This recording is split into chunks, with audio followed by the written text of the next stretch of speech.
Hey everybody, welcome to a new episode of Sipping with Jeremy, and today we're going to be talking about Ming River Szechuan Baijiu. Now, if you're unfamiliar with Baijiu, do not be embarrassed. Unless you've visited China or go to some really crafty bars, you're not going to know what Baijiu is, or unless you're like me and watch a bunch of weird videos about bartenders playing with different things in cocktails on YouTube, you're not going to really know what Baijiu is. But Baijiu is a sorghum-based spirit made in China. It is a huge category in the country of China. Outside of that, pretty niche. Now, Ming River on their label identifies themselves as a Szechuan style Baijiu, which really just kind of tells you that very much like whiskey here in the United States, it's a regional product where you go to different sections of China and you will have a different flavor profile to their Baijius. Ming River's Baijiu is made at China's oldest continuously running distillery, and as I mentioned before, is sorghum and water based.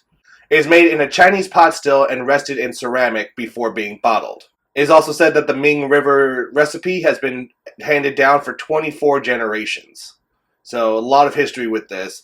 Baijiu, it's very popular in China, so it has a lot of history there. It is a new product for us in the United States overall. I remember back in like 2015, 2016, I did carry a couple of Baijius because it was the first time I had heard about it. And just to be honest, they didn't really do that well. But it's because, I think it was a little ahead of its time.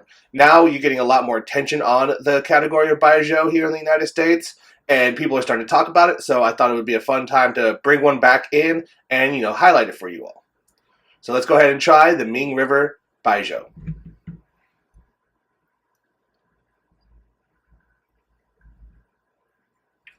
So because this is sorghum based and is, neutral in color, you might think that this is just going to be kind of neutral flavor profile, but that is far from the truth when it comes to Baijiu. In the Ming River, you get a lot of salty characteristics. There is a little bit of this kind of peachy compote, peach skin aspect as well, and also a little bit of a hint of kind of a cheese, more like a gorgonzola or a blue cheese.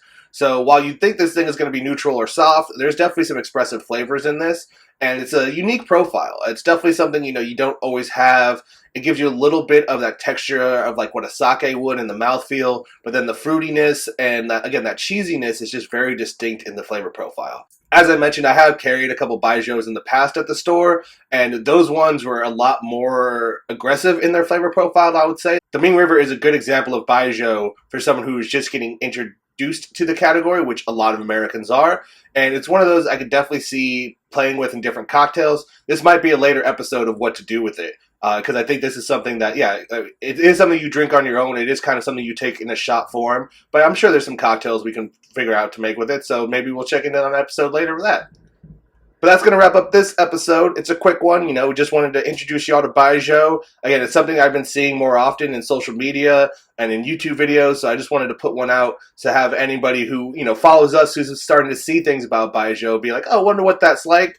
So we have the Ming River in the store. We'll have our link below to the website where you could purchase this. And thanks for watching, everybody. Have a great day. Don't forget to drink well.